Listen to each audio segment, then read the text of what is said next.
안녕하십니까. 부산대병원 피부과에서 건선을 맡아서 보고 있는 교수 김병수입니다. 반갑습니다. 건선은 단순한 피부 질환이 아니라 우리 몸의 면역 불균형으로 인해 발병하는 만성 염증성 질환입니다.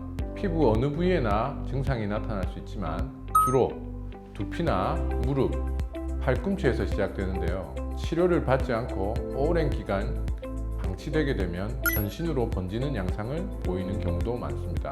건선은 하얗게 떨어지는 각질이나 피부 발진 등의 증상으로 사회생활에 어려움을 겪는 환자가 굉장히 많고, 건선이 심할수록 건선관절염, 심혈관 질환 또는 대사증후군까지 동반하는 경우도 많습니다. 건선의 발병 원인은 여러 가지로 추정되고 있습니다. 면역 이상뿐만 아니라 유전적인 소인이 작용하고 환경적인 요인도 무시할 수 없는 원인입니다. 예를 들어 춥고 건조한 날씨는 건선을 유발하기 아주 쉬운 환경입니다.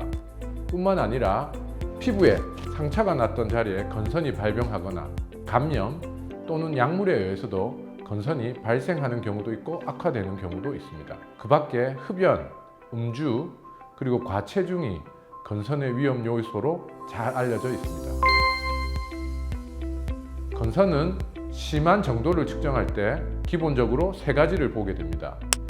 건선의 병변에서 홍반, 각질, 그리고 피부의 두께를 측정하고 이를 점수화로 나타내게 되는데, 첫째, 피부가 붉어지는 홍반과 두 번째, 피부 위로 하얀색으로 일어나는 각질, 그리고 세 번째, 두꺼워지고 딱딱해지는 피부가 전형적인 건선의 피부 증상이기 때문입니다. 이미 설명드린 대로 건선은 자극을 많이 받는 두피, 무릎, 팔꿈치 등에서 시작되지만 얼굴이나 성기부에도 흔하게 나타나면서 환자의 삶의 질에 아주 나쁜 영향을 끼치게 됩니다.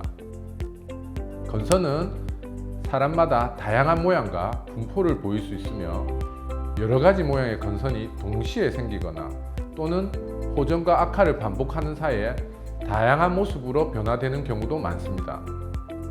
건선은 그 모양에 따라서 판상건선, 물방울 모양 건선, 국소 손발 농포성 건선, 전신 농포성 건선, 홍피성 건선으로 분류합니다.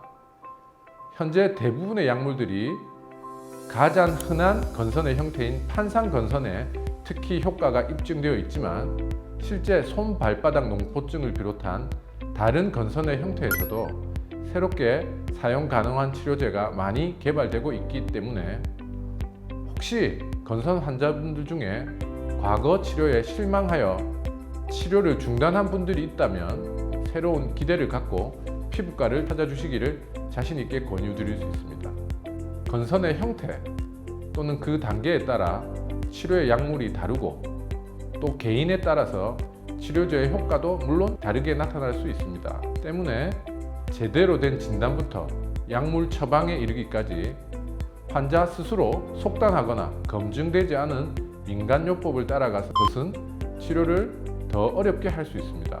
건선은 단순하게 그리고 빠르게 치료가 끝나는 질환이 아니기 때문에 피부과 전문의에게 진료를 받고 본인에게 가장 알맞는 치료법을 선택하고 지속적인 치료 전략을 따라가는 것이 매우 중요합니다.